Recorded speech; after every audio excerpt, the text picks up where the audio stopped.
URC, folks, Munster and the Ospreys, 58 points to 3. That is a hiding.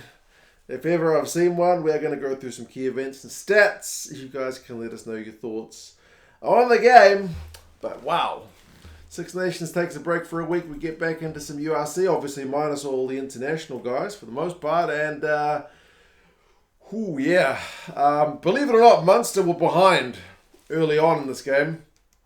Hard to believe. I missed a few minutes of this game because I had to drop my daughter at a dancing class. She refuses to get into rugby, sadly. So I ended up watching large parts of this game on my phone and on the Irish language channel.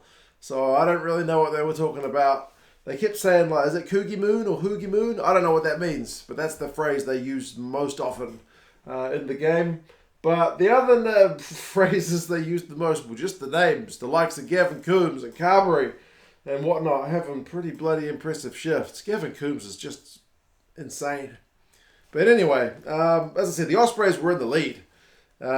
Hugh Sutton, the big lock, had an intercept pass from Carberry, and I was thinking, shake my head, Carberry. What are you doing? You're not in the Ireland squad and you're giving away intercept ball to a big Welsh lock. What are you doing? Shane Daly ends up getting yellow carded for some cynical play on the Ospreys break, so they take the penalty 3-0 to the Ospreys. That's the end of the scoring on about 3 minutes. The rest of the 77 is going to be 58 unanswered points from the Munster boys. I mean, Keelan Giles did alright to bring down a rampaging Gavin Coombs out wide, which was at least a moment for the Ospreys guys. Munster were pushing despite the yellow card. Then our man Morgan Morris, I swear he's my favourite Welsh player who's not a Welsh international at the moment. He gets a turnover on his own line, which is an absolute try-saver. Is it just me or is Morgan Morris still really good? Despite the fact that his team got hammered, I thought he was the best player for the Ospreys. I don't know, is that just me? I think he's a good player. 12 minutes, Munster, believe it or not, up for a three-pointer during the yellow card. They've been on top, they've not been able to score, so they take the 3 points. The yellow card period finishes with both sides having slotted a penalty. So it finishes 3 points apiece, which, to be fair for Munster, is not a bad return, although based on the balance of play, you thought they probably could have scored a try during that card. Then things just go really bad for the Ospreys. I mean, Roots gives away a pretty dumb penalty for an extra roll on the ground when he's having a carry.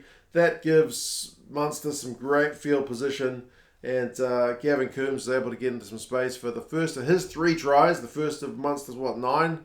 So 10 points to 3. And they also at that moment go back for a look at some head-on-head contact. It's Bradley Davis, the lock on Salanoa, the prop. And it's pretty high, and it's pretty bad looking, but the ref decides that because Salanoa won the collision, it's only a yellow card. So they've definitely eased off in the last, I want to say 6 months or so, on the head-v-head, because there was a time, I want to say about a year ago, certainly during Super Rugby last year, which is starting in a couple of weeks over here, by the way, certainly at the start of the Super Rugby season last year, that was a red. But they've seemingly eased back on that kind of thing. So, now it's the Ospreys' turn to have a yellow card. Do Munster punish? Yes, they do. Fekitoa, who we know is now leaving Munster, but seemed to have one of his better games that I've seen him play in Munster colours. He got a try. And to be honest, Fekitoa, Carberry and Fresh were forming a great little combination. The quick hands from those guys was just phenomenal. Like, they really knew where to pass it. They were able to draw the man. They were able to just find each other, seemingly like telepathically at times. So Frisch is the one who put him into that support line. Carberry to Frisch and then Frisch to Fekitoa. So good try. Missed conversion, but 15-3. Morgan Morris won another penalty. This time it was at the breakdown in their own half again. That was about the only good thing that happened in the remaining 20 minutes of that half for the Ospreys guys, seemingly. And then from that penalty, Ospreys kick it obviously for touch, and then they knock it on from the line-out. Taone knocks it on.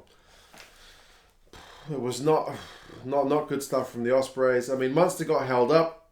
Coombs, went close. He really wanted more points.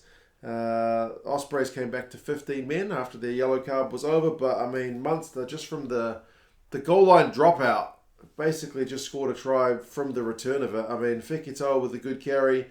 The hands of Carberry and Frisch again, Fekitoa, and then back to Frisch. So it's another try for the Munster guys. Frisch was pretty deserving to get on the board, man. So 20 points to 3. O'Donoghue went off, which was a little bit disconcerting, but in the scheme of the game, it did not really matter. Carberry gets one, taking the ball to the line before halftime. So the majority of the Munster backline is on the board, plus Gavin Coombs in that first half. Munster have had more possession, but only 55-45, and territory is 53-47. But the run meters, man, 305 to 79 is just way lopsided. So it's a 27-3 scoreline at halftime, and it just keeps going. By the time I can get my stream back going in the car, Munster have already scored another try, which I missed through Patterson. So another one of the Munster backs gets on the board. So it's 32-3. I missed that one totally. I'll have to go back and look at the highlights at some point. But I mean, the Ospreys attack, when they did have the ball, was just going nowhere. It was kind of painful to watch. Yeah, very, very, I don't know, just get manhandled. And then you got Carberry just like cross-kicking at Zebo as soon as they get kind of turnover ball. Like, thing of beauty stuff. The contrast was pretty incredible. I just put a note like, more Munster, the points are coming. And Zebo wants a try, and he'll get it. He'll have to wait a little bit for it, though. Coombs gets another one on 50-odd minutes. Quick wants the ball again. This young halfback has come on. What's his name? Coughlin or something? He looked alright. He looked very young. But he did well to kind of keep recycling the ball. So 39-3. Another Munster line break. Frisch has got some wheels. He was just brought down into touch. And then, it wasn't perfect from Munster. When Healy's come on and he chucks the ball into touch, assuming Zebo's going to be outside him. It wasn't perfect, but bloody hell. This is a way different Munster side from the one that was playing under old Van Graan, isn't it? Van Graan's side was sometimes pretty efficient, especially, from close range. They loved going through the phases, the forwards, but they didn't play like this. This is night and day difference. This is a really fun Munster side to watch. Genuinely very entertaining, great skills. It's just a contrast in playing styles, man. I'm loving watching this Munster side. Really, really pleasing. Fekitoa got held up after a heap of Munster pressure again, but another one where it's from the dropout, it ends up with Zebo going over this time. It's more quick ball. Coombs with a big carry over the advantage line.